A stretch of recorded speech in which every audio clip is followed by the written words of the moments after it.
Doesn't end well unless it ends.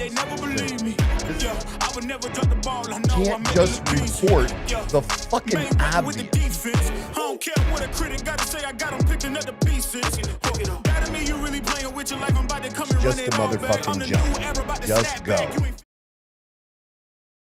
Outlaw Apostle Podcast. I'm your host, Troy Neff. I'm the fucking guy. And it is, once again, Friday. Another really super fast week. It's actually been 2 weeks and a couple of days since Charlie Kirk was brutally assassinated. And I said something to Dawn about it on the way home last night, that it just feels like yesterday, you know? It just like literally it feels like yesterday. And for 2 weeks to fly by like that, holy shit. So, yeah, last night we went to the Arizona Cardinals game. We went to the preseason games that were home games because this is our first year being season ticket holders. And we missed the first regular season game at home simply because there was a Phoenix Mercury game. We haven't missed a Phoenix Mercury game.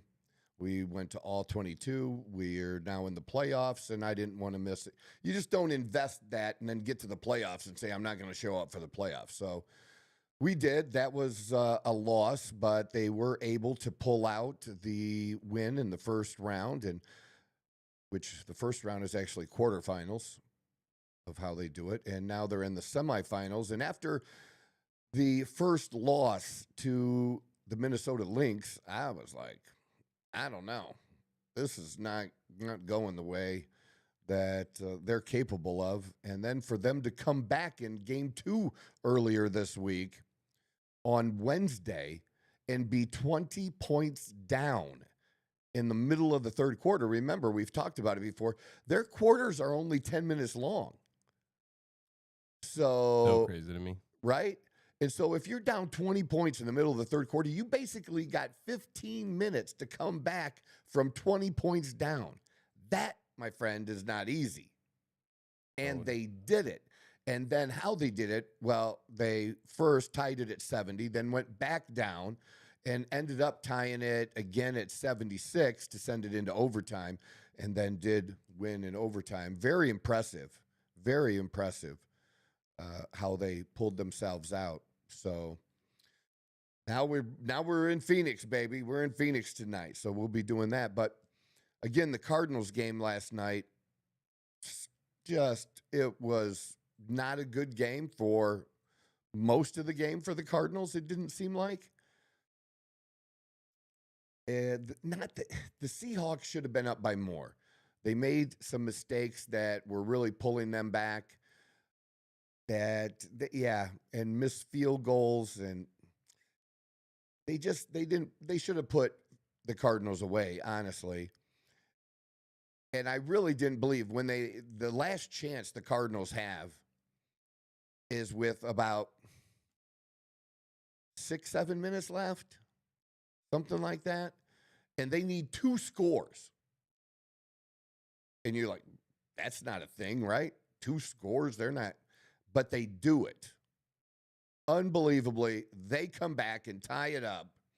But here's the thing now, with the new rules, this whole kickoff thing really has changed this year. Now, I know they started it last year, but I didn't see the effect of it last year like I'm seeing this year. This year, we're seeing it.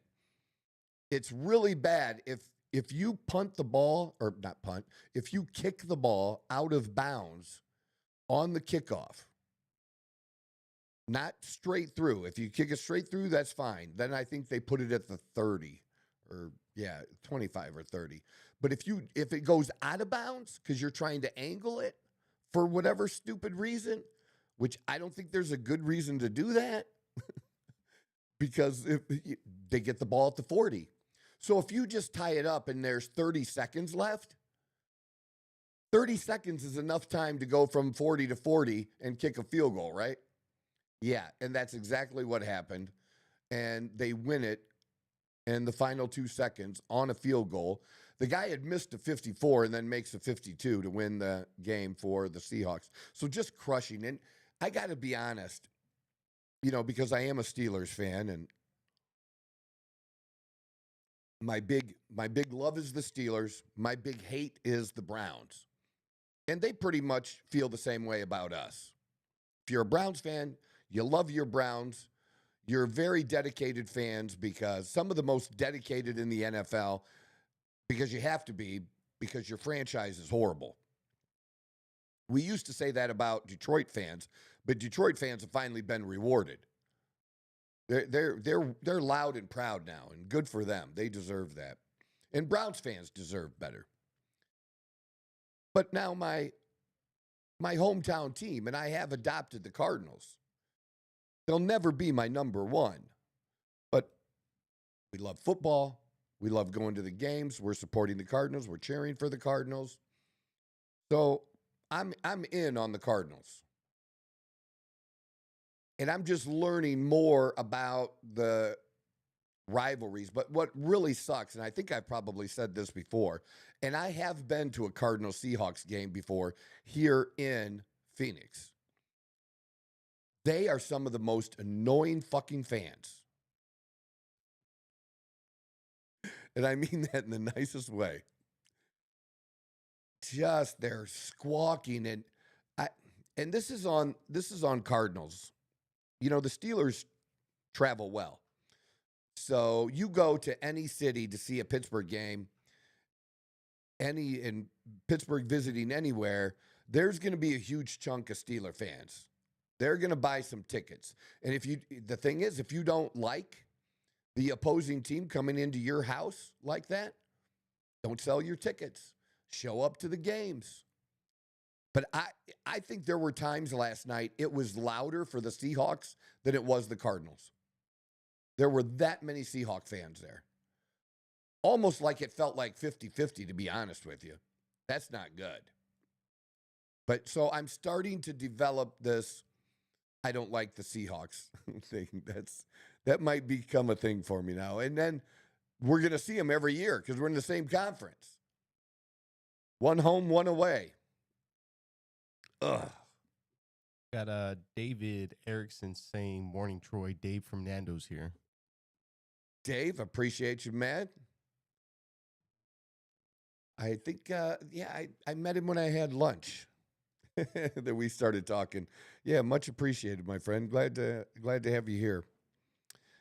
So, yeah, I'm going to get into some things. There's a study that's out about Gen Z, and we're going to talk to Leo here about it as well. Leo's my guy behind the scenes that you hear and occasionally even see. He might throw himself up from time to time so you can get a look. He is single, ladies. Although our ladies audience, what'd you say it was, 18%? So I reviewed that. That was within the last month. For our overall, I think we are at 0.05 female. But within the last month, we've had like 18% females in here. Right, so. right. Well, 0.05 might be Edie. Probably. Right. Edie's been listening to the show while she works. Nice. So, oh yeah. Yeah, well, it's good to have support from the people who work for me as well. But kind of sucked about the Cardinals. But should be a good weekend for football. A lot of great college games this weekend to really kind of see who's who. There's a few really good matchups, so I'm excited about that. But tonight it is going to be all Mercury. We're going to be there cheering them on and looking forward to that. Maybe we'll go down a little early. We've really started to like this place, like that's literally right next door to the arena.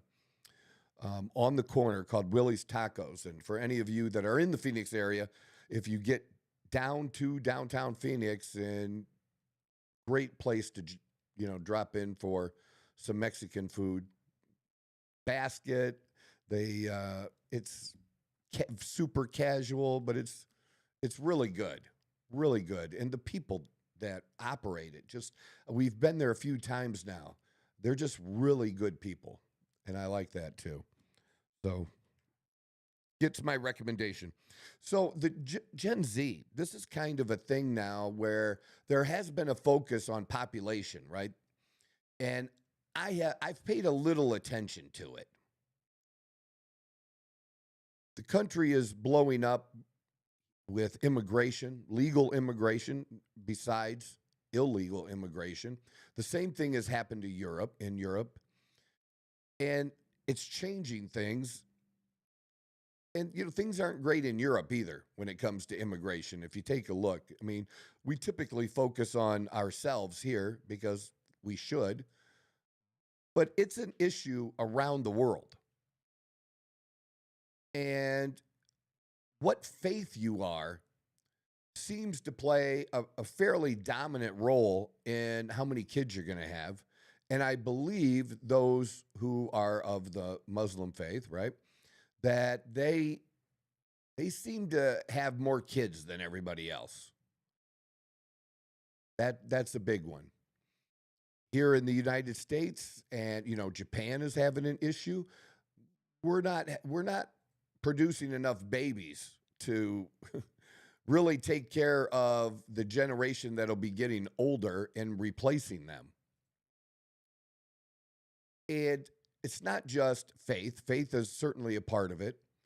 It seems that where you sit politically makes a difference now too.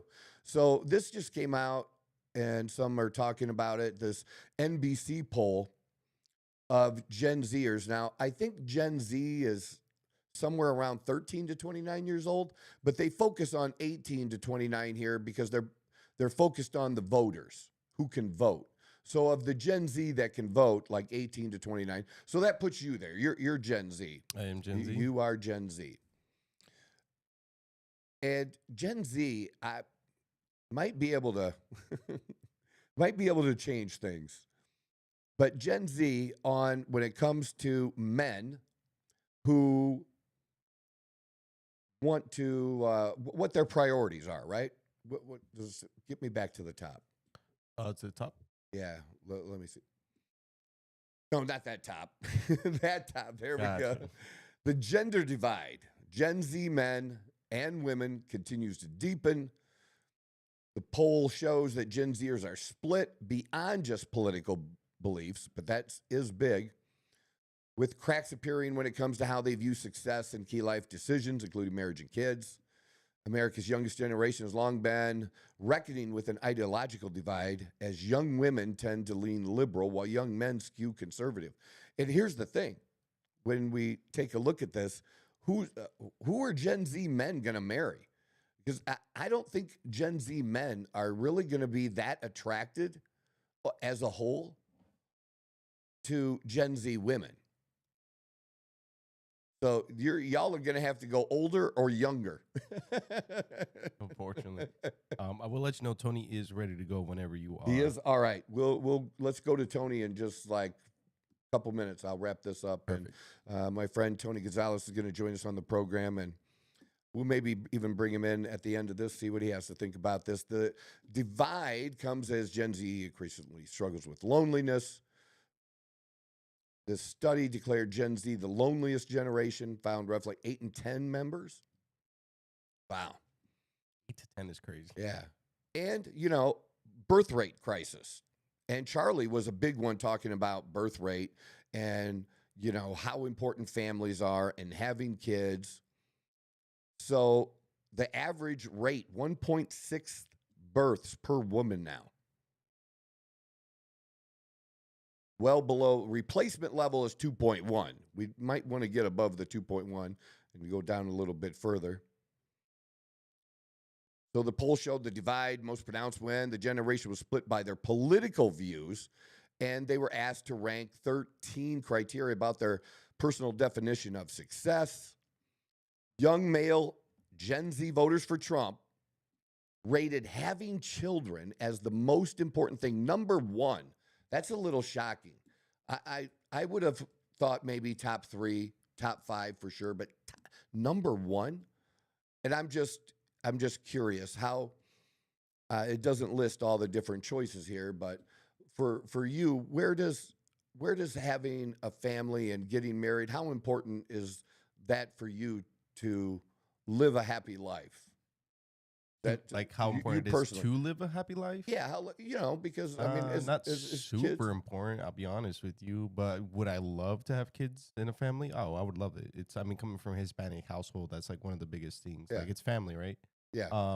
In this day and age, living in Arizona, do I believe it's something I need to be happy? Definitely not. And to be honest with you, you'd probably be much happier without kids and a wife. But no, I do love the idea of having like a family and something like that. It's just very unrealistic in this day and age, in my opinion. Yeah. And the Gen Z men who voted for Harris ranked marriage and kids higher than Gen Z women did at positions of 9 and 10, because the women who voted for it's the bottom of the list. The only thing they want to do with kids is kill them. That seems to be they don't want kids. I just think that's, well, one, is pretty interesting, and two, that's going to be pretty hard, right, for Gen Z men. You gotta, if having kids is that important to you, you need to be looking for conservative women. So if you're a conservative guy and you want to have kids, you need to be focused on church, finding yourself female at church. That's where you should be putting that on your dating map, so to speak. All right, we able to get Tony up? Can we do that? Yeah. Let's do that. Perfect. Just give me a few seconds to get him in we here, can do and that. we should be good to go. Well, good. So something I wanted to be able to start doing is bringing a few people on and just kind of chatting, getting some other points of view, having a conversation with some friends, people we might do this on a regular basis. Some of the other podcasters do that kind of stuff, right? They bring people on even while they're live. So we're looking forward to doing this and seeing how this disaster works. Perfect. There we go. Tony, how you doing? Whichever way you like. Hey, it's good. We got him.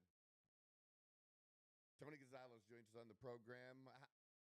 How's it there where you're at? What's your weather like right now? Okay. Yeah. Well, we get over 300 days of sun. We're still having an occasional 100-degree day, but we're mostly in the 90s still. And this is it. For sure. Vance, we've gone a little back and forth online recently, following each other, but it's been a minute since we did the interview with you and had a chance to talk here.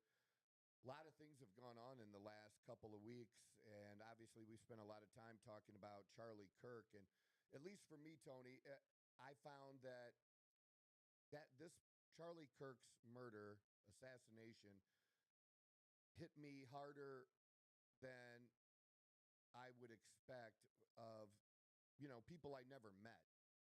And what about for you? What were you? How were you feeling when it happened? How did you process this?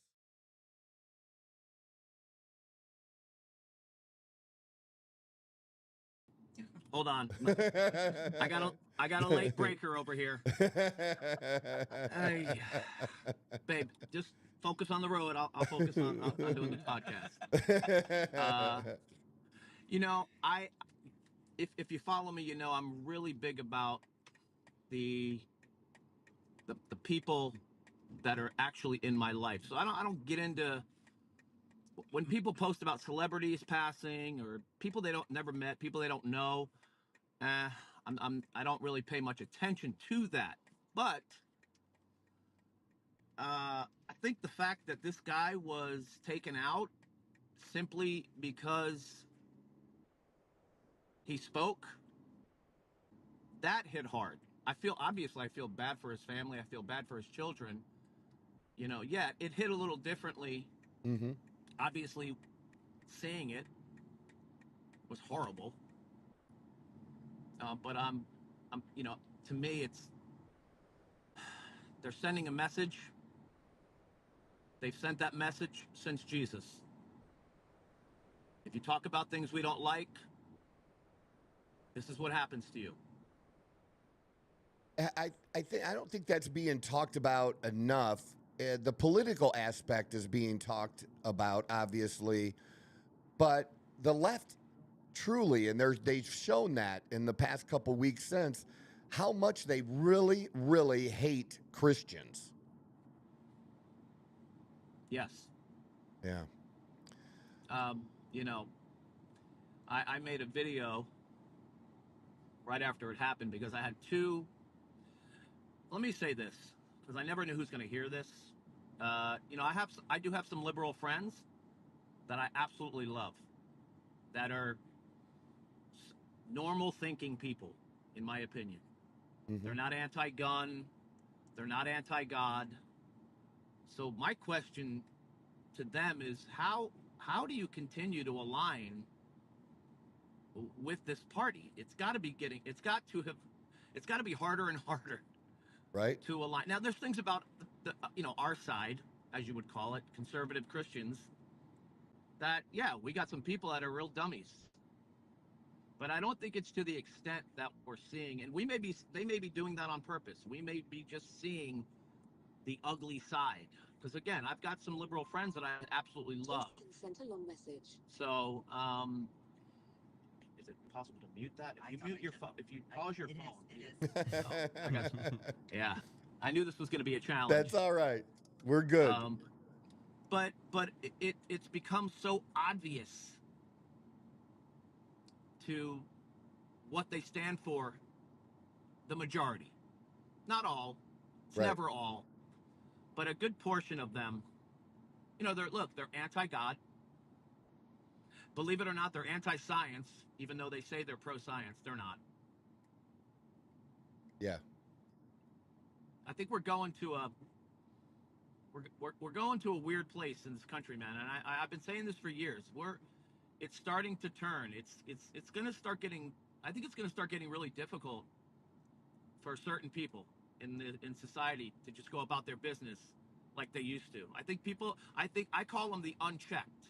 I believe the unchecked are going to start getting checked, and they're not going to like it. I kind of feel that as well, that there's a whole group of people that have never been accountable or held accountable and have gotten away with saying certain things, mostly online, and now they're being a little bit braver, thinking that it's okay to do that in public, and they're going to find out that that's just not the case. And I think both you and I, we're not ones that are going to initiate violence, but if violence is initiated, we are going to defend, and it's not going to be pretty when that happens for them. They've just poked the bear so many times, and they've gotten away with it. But we've let them get away with it. We've made the word fascist and Hitler, even race or racist and racism. When you say it 100, 1,000 times a day, it makes the word almost meaningless. Yeah, we have tolerated a lot for a long time. And I think, we can only speak for ourselves individually. I can't speak for a whole group of people. But I think we're a lot alike. Doesn't matter what people say about us. We know who we are. We know what we stand for. And that's why things like that don't bother us. Right. Well, it doesn't. Yeah, I feel a shift coming. Well, I think I really believe, in being that Dawn and I actually went to Charlie Kirk's memorial, that that just worldwide, maybe even, that there's just a revival coming. There's a shift. There is it seems like more of the Gen Z generation are coming back to God, and that spirituality and having that type of relationship in their life with Jesus Christ is important to them, or more important than it's been to generations between us being Gen X and the Gen Zers. In between there, a lot of people denying God, but I really kind of felt that being there, it was one of the most powerful moments in just being with that many people that just were there to worship God, and it just renewed vigor, I think, old time revival. I agree. I think we've had enough. Unfortunately, this is how we roll, man. Dude, the day after or the Sunday after 9/11, you couldn't get in a church. You couldn't get in. Yeah.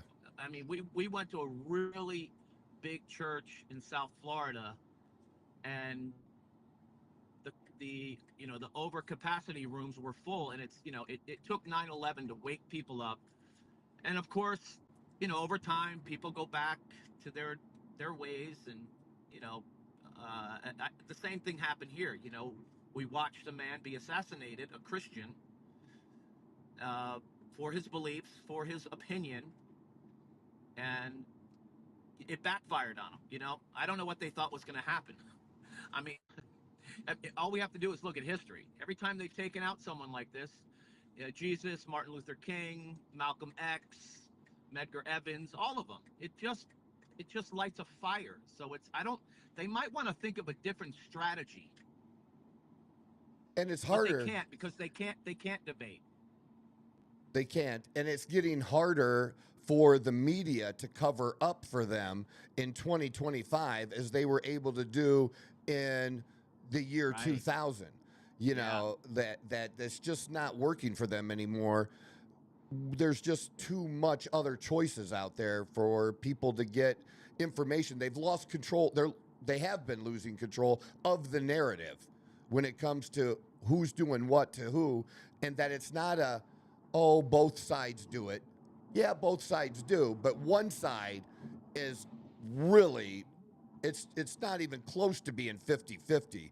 And with the recent thing that just happened in Dallas, the shooting on that at that detention center, I didn't realize since the middle of summer until now how many things have gone on just in the Dallas area as far as attacks on ICE, Border Patrol. I mean, because every story that happens does not make national news. They just don't. And if you dig just a little bit deeper, wow, the number is, and they're all the same. These are all left-wing lunatics. It's not the right. Yeah. I'm so glad you brought that up. I got, a handful. I don't. First of all, I don't even understand why these people are on my Facebook. Why are you don't like me. You don't like me. It's obvious. But, I had one guy get on my Facebook, and generally speaking, we've always gotten along, so I was kind of caught off guard. But it also goes to show that just because people are nice to you doesn't mean they like you. And, the new phrase that I love is selective rage. Have you heard that one? Yes. Tony, you have selective rage.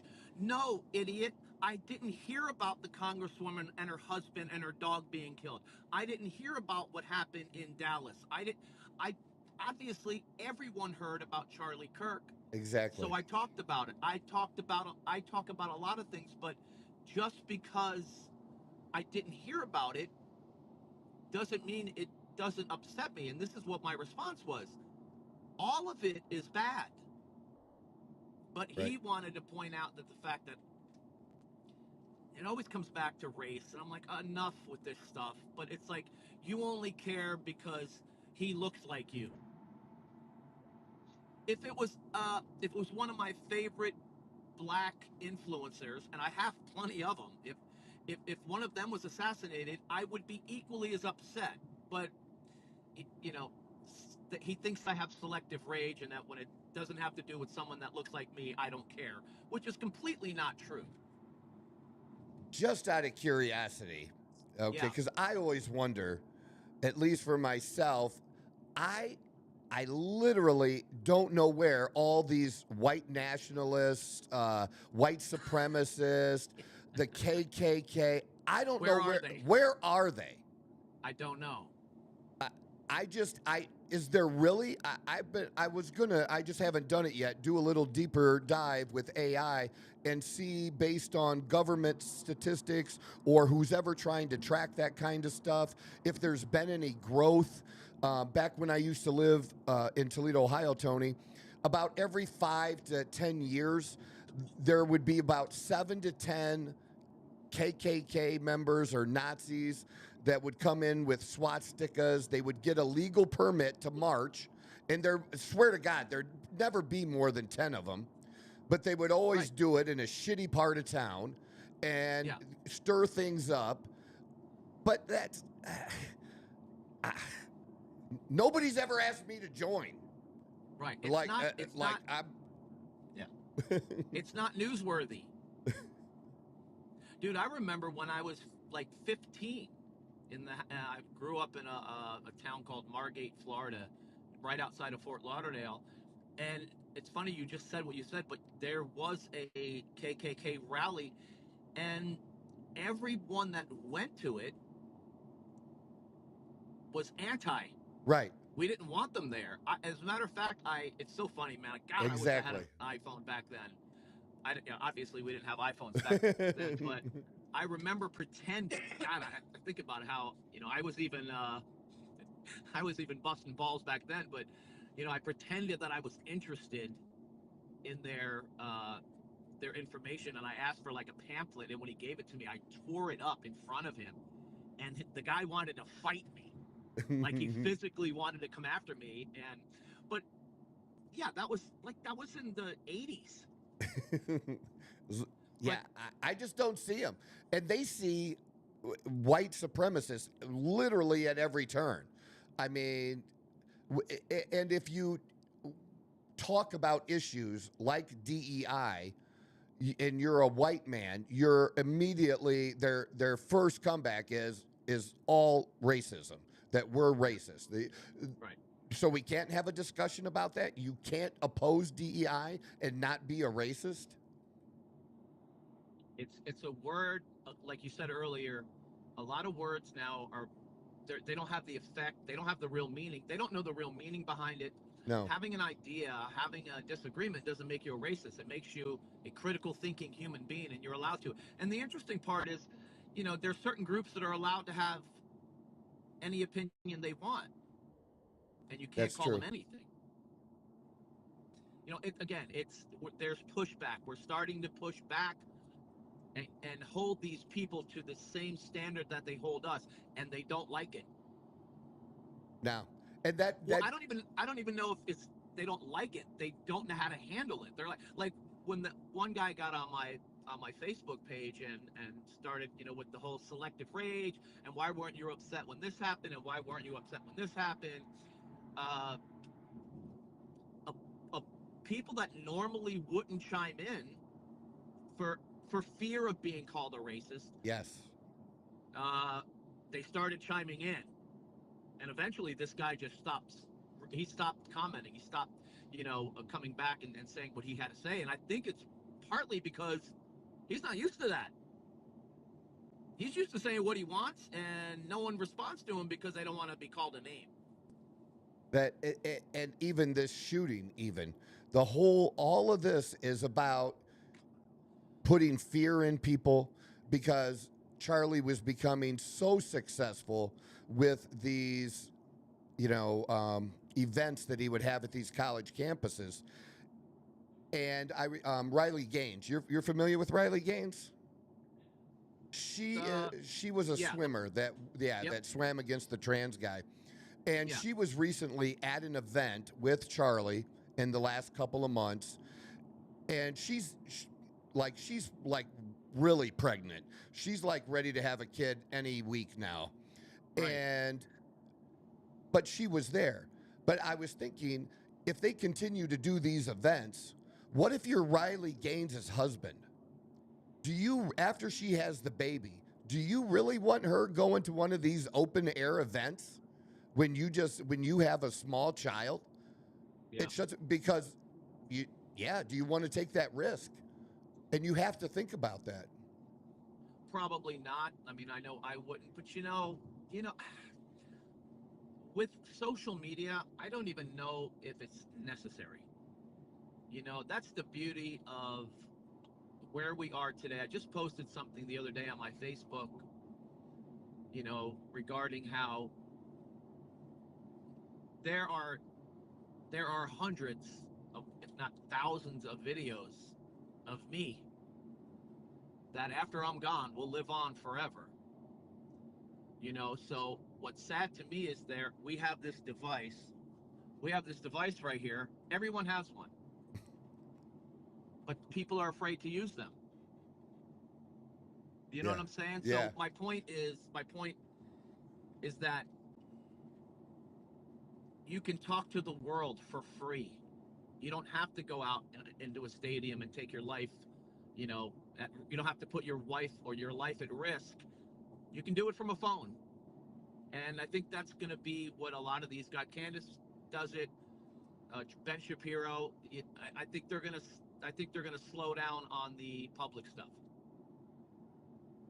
That'll be interesting to see, because at least, I do know that they already announced that every tour spot that Charlie was supposed to do is going to continue, and that Megyn Kelly is also going to be doing a tour as well.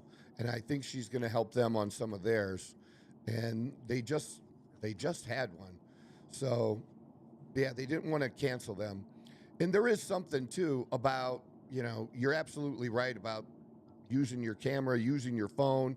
But there is something about being out there with the people. And Charlie thought that was important. So I don't know that anybody can do it quite the way that he did. But I don't know that that'll matter. But I did see something that was really cool that you'll like when we were at the memorial, is the number of young men who dressed up wearing suits, because you don't see that anymore. Little 9-year-old kid wearing a nice blue suit, white shirt, the red Make America Great Again hat, red tie, and he looked just so good, that little young man. And that's what the left, as you were talking earlier, doesn't understand that they've unleashed now. And that's going to be for the time to come. This had that effect on those people. I can just say, No, I agree. And again, it's unfortunate, but it takes these things to wake people up, man. Yeah. A lot of people don't have a very good grasp, of what life is about, and people are just, look, man, Troy, most people are unconscious. They really are. Most people are on autopilot. I talk about this, I don't want to change subjects, but it's like health and fitness. Mm-hmm. They're on autopilot, man. Yeah. They don't think of, my phrase lately has been, the bill is coming, the check's coming, and everything you do from here on out is going to determine what that check or what that bill is going to look like in the future. And people are just asleep. And I think, you do bring it up on your posts a lot of times too, and talk about drinking and how, for so many people that they make alcohol such an important part of their life and every single thing that they do. And that's it. They're just, like you said, they're just walking through life, going from job to home and get home. You talk about relationships and the lack of real intimacy in relationships. And, if you're not intimate with your wife, you're sitting there getting drunk. What else is there to do? That's people just kind of being zombies, like you said. what it always comes back to is the lack of awareness that most people have. You know, I try. I don't even like to I don't like to use the word try, because try is usually, when people say I try, it usually means an excuse. I make a conscious effort every single day of my life to live in a state of awareness. It's not easy, but it's a goal of mine every day to just be aware of what I'm doing, what I'm seeing, what I'm reading, what I'm listening to, and my actions. So I love working out. It's so intentional. I'm going to add one word to your awareness. Yeah. Self-aware. You are self-aware that you 100. and I, it's not just staying in the day, but you and I actually review, you know, how did I do today? You know, did I really have to respond this way to this person? You know, or whatever it is. At least that's for me, because I can, you know I can be an asshole. But I am very, very self-aware, and I think you are too. And yeah, well, that's all tied together. That's really right? what I meant. I think so. Yeah. That's it. You're willing to evaluate yourself. These people are not willing to take any responsibility or be self-aware. Jimmy Kimmel is not self-aware. He just doesn't get it. You know, if he did get it, he would have given a real apology. That's what he would have done. But he didn't, because he doesn't think he did anything wrong. Well, he doesn't. I think probably he doesn't think he did anything wrong, as far as he should be allowed to say what he wants. Okay, I mean, look, I can't go into Costco tomorrow at work and do what I want. Right. I can't. You know, there are guidelines. Unfortunately, and I knew this was going to happen, and I was going to say something about it, and I didn't. But I knew this guy was going to be back on the air, and it's just, they're so weak. Think about this, though. Mm-hmm. This is what I always think about, like The View and Jimmy. Most TV shows. The only reason why they're on the air, the only reason why they exist, is there are people that watch this stuff, and these people are dumb. They're dumb. I haven't watched Troy, let me just explain something to you. I have gotten to the point now, and my wife can attest to this. If it doesn't add value, yes, why am I watching it? Now, I get it. Sometimes we just want to, you know, I went and seen Jerry Seinfeld the other day. It was the other night. He was great. I'm trying to just keep my phone from moving. He was hilarious. So, yeah, I took an hour and a half and laughed. But for the most part, man, I'm not interested in things that don't enrich my life. Most people, that's what they're doing. They're distracting. yes. They hate their lives. They hate their lives. Their lives are not. Their lives did not turn out the way they expected it to. Now they hate their lives, and all they do is distract. I don't want to think about my life, so I scroll, and I watch Netflix. And you know how much they hate their lives, because they love attacking us, because we do love our lives.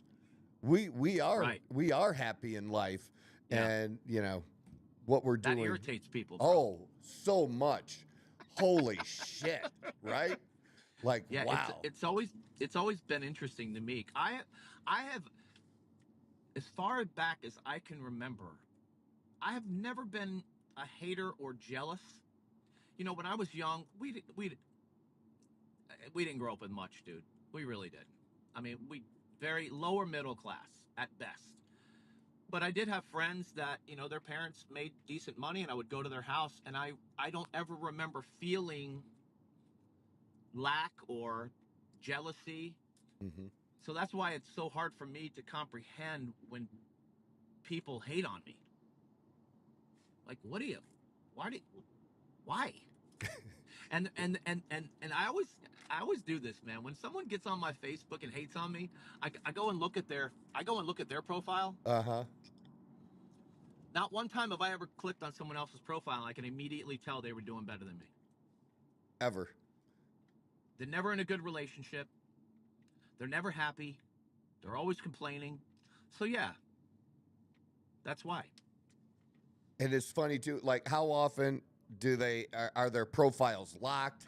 How often do Yeah. that they're just not open? Because there's nothing you can say. I got into a back and forth with someone recently, and so they Googled me and started posting some things from 10, 15 years ago, and I'm like, my mugshot? Here, let me post my mugshot for you.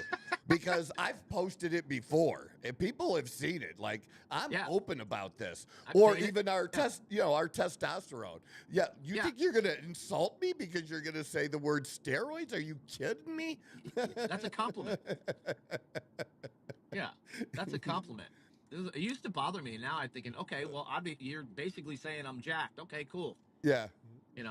I know what I do, so I don't worry about it. Yeah, I mean, it's real simple.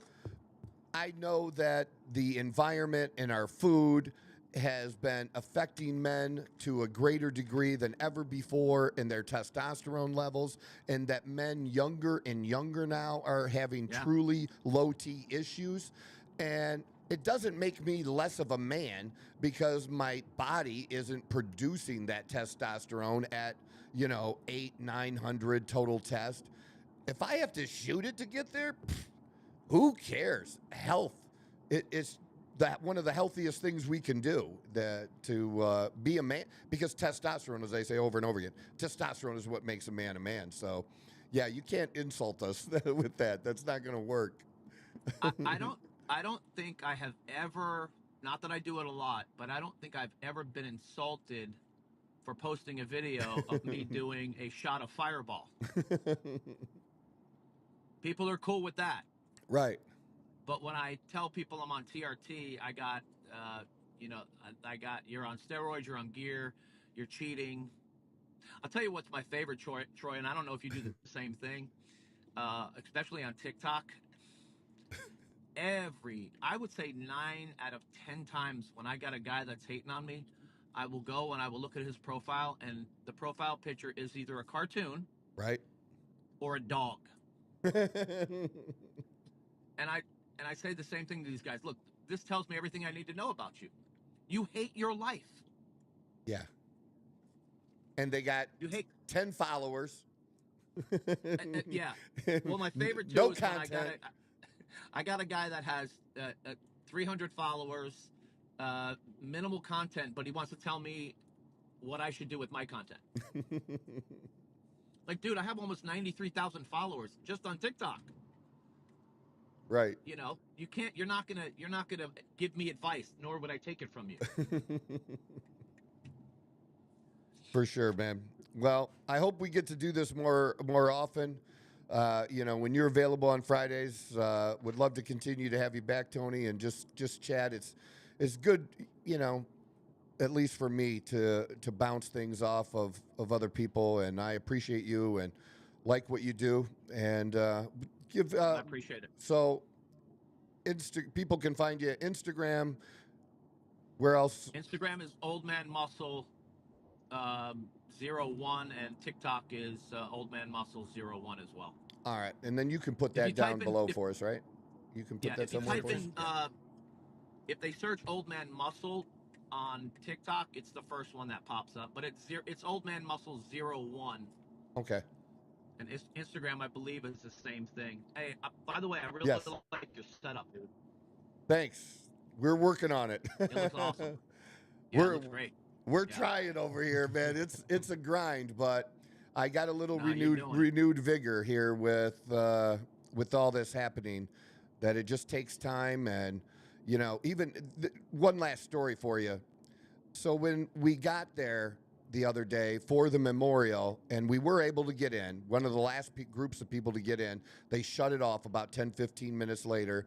We got in, there's very few seats left, and not good seats. And so we're on one side, then there's none there. We see on the other side of the arena, we walk over there. By the time we get there, those are closed.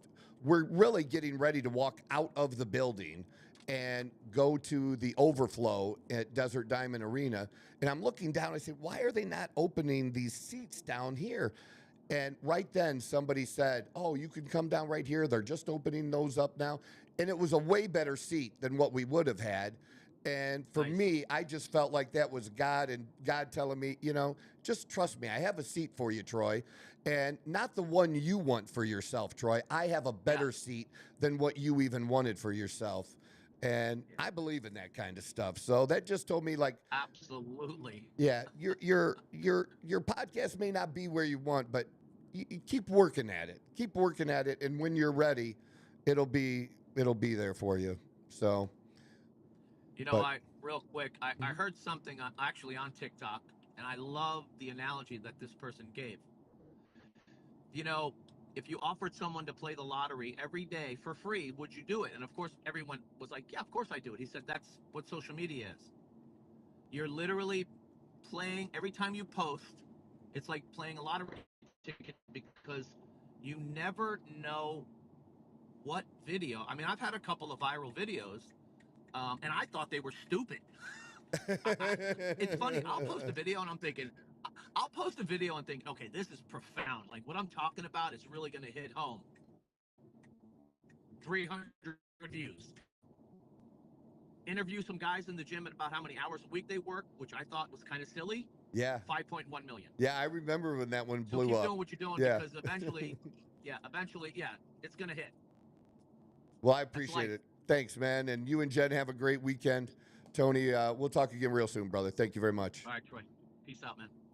All right. That was good. That went well. You did good over there, brother. Nice and smooth, I appreciate right? you, Nice Leo. That was good. So, yeah, that's something we can do, right? So yes. That was good that we did that. We got through it. Without any mistakes either. Oh, man, yeah, that honestly is no echoes so or good. nothing. We nice and smooth. Mm-hmm. And I enjoy that, because I enjoy having conversations with people and sharing. And even if, Tony, I'll talk to people that have opposing views. I don't have an issue with that. And yeah, Tony and I have a lot of like-minded views. Our biggest difference between that Tony and I have is I like sports. I like going to sporting events and watching. He has zero interest in that, or very, very little. But that's all good, man. But even though we had similar views, you're going to express things in different ways, and to be able to share and talk about that, I think is really helpful as well. So a couple other things I wanted to hit really quickly. I gave you a couple of videos. Which one do you have? Let's do the Officer Tatum video, because it's not very long, I don't believe. And I just thought it was very good. And he's somebody also that I follow pretty regularly now. And he's really been blowing up over the last year, more and more. I mean, he's been big for a minute, but you're seeing him as a guest on Stephen A. Smith and other podcasts like that too. So, okay. Subconscious biases, I call them, towards athletes of color. In football, for example, until about 15 years ago, there was no black quarterbacks. They were considered not smart enough, can't run an offense. In hockey, it's the same thing. Right now in the NHL, we don't have a black center. I call them subconscious biases because unless you're someone that's in those shoes, you can't feel it.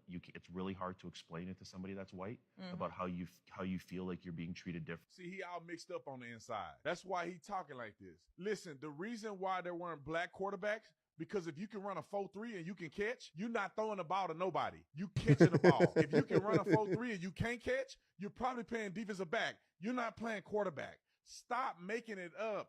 There ain't no black goalies in hockey. Black people don't play hockey, bro. I ain't never saw a hockey puck in my life. Come on, man.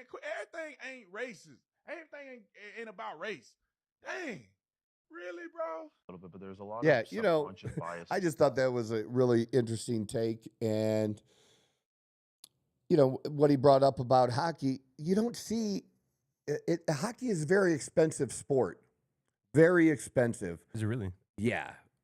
If you're into hockey and your parents and you got to drive and practices.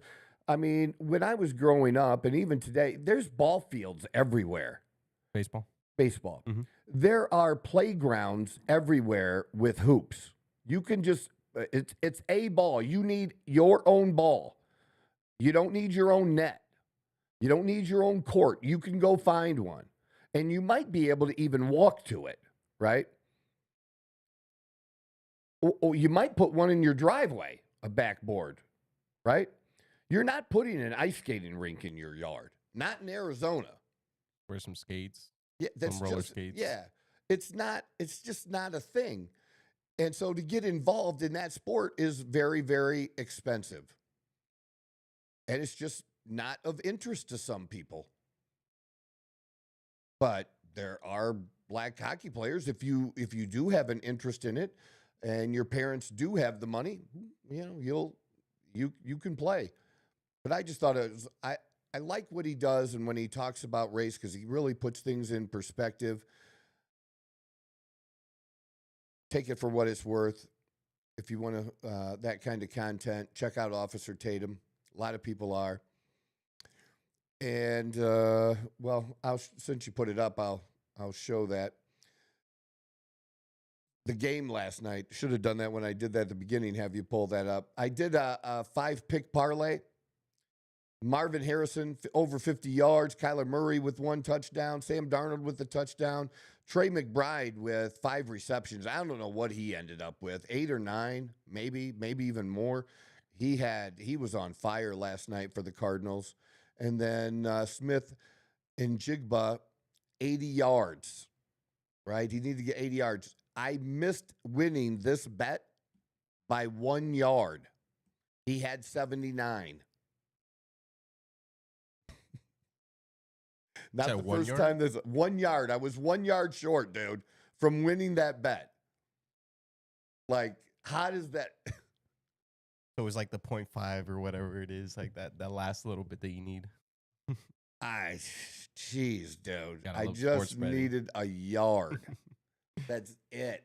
And he had a big play near the end that got him to the 79. It was a 20-some yard pass he caught that got it like, really? So you couldn't lean in 1 more yard? That's so funny. So I don't always win, folks. I did win my baseball bet last night. So, and this, these are just running through a couple things that I pulled up for the show, and because we're going to be wrapping things up, but things you might want to check out yourself because this is actually crazy. Georgetown has done nothing about this, as I understand it so far, but there's a leftist gun club that's recruiting at Georgetown. And actually, they were putting up these flyers, and on the flyer had a QR code. And if you stop it right there. Hey, fascist catch, which was on one of the bullets. They used that on the flyer. That it's called the John Brown Gun Club. This was posted at Georgetown's campus. The phrase, obviously, what was used on the bullet, as I said. Let's go underneath there. Keep going. Yeah, right here. The only political group that celebrates when Nazis die. If that's not promoting violence, I don't know what is. And for that to be allowed on campus, every single one of these members of this group should be, the university should be working to find out if these are actually students, and they should all be expelled. This is not acceptable behavior on a college campus. You don't get to say this. This is not protected speech. Violent speech, promoting violence is not protected by the First Amendment. That's the law. And it's been turned over to the university so far, no response. But that might be a story you want to follow. Also, then Jim Comey. I don't know. Did I give anything on Jim Comey? You did not, but I can look it up. No, it's okay. Jim Comey was finally indicted. They were at the end of their ability to be able to do it, and they did it. grand jury. This isn't just Trump going after his enemies. These are people that committed crimes that were getting away with it, just like Hillary Clinton did. And James Comey was a big part in letting Hillary get away with it, in how they worded what she did when, all the emails and everything, her having classified information, her having those private servers, and then she used the bleach bit. They took hammers to phones. But instead of saying what it was, they made it sound like, like it was an accident. You cannot accidentally hammer your phone, okay? If you're pounding the shit out of your phone, why would you do that unless there was some type of evidence that might be able to be retrieved on that phone? You would have no reason to do that. And this is the same guy who put the rocks out that said he just was walking on the beach and found it and posted it, the 8647. 86 means to take someone out. 47 stood for the 47th president. Everyone got the message, and then he tried to pretend that he didn't know. Well, this guy lied to Congress. And a lot of times when you lie to Congress, nothing happens to you. Or you might even be subpoenaed and you don't show up. And a lot of times you might be in contempt of Congress, right? And nothing will happen to you. Except they've gone after some Republicans and even put them in jail. Now it's happening to them and they're screaming, just like in the Jimmy Kimmel case, as far as free speech goes. It's okay when they want to shut you up. They're good with it. None of these people that are defending Jimmy Kimmel, none of those people were defending Tucker Carlson. None of those people were defending Megyn Kelly. In fact, Megyn Kelly, if I remember correctly, the issue with her was because she was talking about blackface for Halloween. And a person who's actually done blackface comedy is Jimmy Kimmel. So Jimmy Kimmel actually doing blackface is okay, but Megyn Kelly talking about it is not okay. And then again, we know it's not news. So when Google came out this week and was talking about suppressing people and taking people's content or their accounts and disabling them, and now they're bringing those accounts back and admitting finally that it was the government who was pressuring them, just like you think, Trump was pressuring ABC. You were okay with that. And so at least for me, I will defend free speech no matter who it is. Mostly. There are some times when you've been a hypocrite like these people have, I'm not going to feel bad for you when the axe swings your way. You started this shit, and you're finally reaping what you sowed. You don't get to have free speech for you, but shut us up. How many people tried to go to these campuses, like Ben Shapiro? Ben Shapiro's had to cancel events, and this was inside, not outside, because security wasn't able to maintain control of the event. Because you would get these crazed protesters. That shit's not okay. It's just not. And you can't be okay with that stuff and then want us to come defend you when a shitty comedian gets pulled off the air who's been losing listeners for years or viewers for years.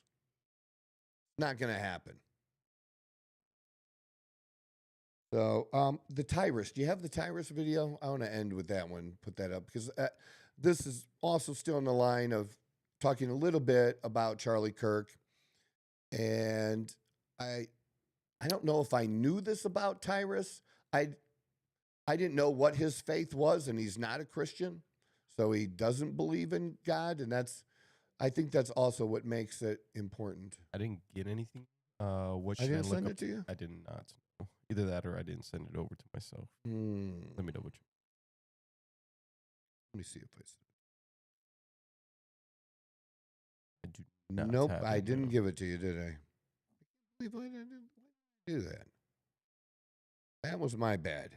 Here I was thinking that I had sent this over. I will do that.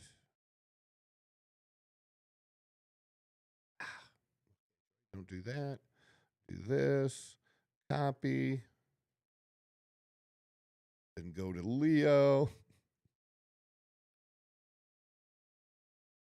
Paste it. Send. It's on its way. And again, just because I did see this at the event where somebody was wearing a shirt that said "Atheist for Charlie." Wasn't really expecting to see that, but it was interesting. And again, we don't all have to agree on everything. But our tent is bigger. Our tent is bigger. And we have to be open to, because as Tony was pointing out, he's got some Democrat friends that are, how can they stay in the party they're in? And I think a lot of them are going to be leaving. That was a thing. I think it's going to continue, and we need to be open to welcoming those people. And we don't have to agree on everything because we don't now. But just keep that in mind. All right.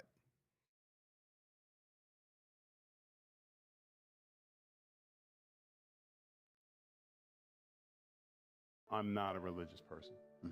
And I find, unfortunately, in my life experience, isn't that most people that put God in front of them were full of it and dangerous. And Charlie, in his death, I learned that his faith was unbelievable. And I can't relate to that. So it bothers me on a certain level because I didn't think the risk was worth certain things in this world. Unfortunately, in our country, we can't discuss. And he took 3 things that were death sentences with this country. He talked about religion, he talked about gender, and he talked about politics. With one side, how many buildings burned last night? Not one. That's right. How many people were dragged in the street for looking like they maybe were the shooter? Not one. How many police officer was spit on for not doing their job? Not one. The hate, the negativity, even for a person, I met him a couple times. I think he did this show with us.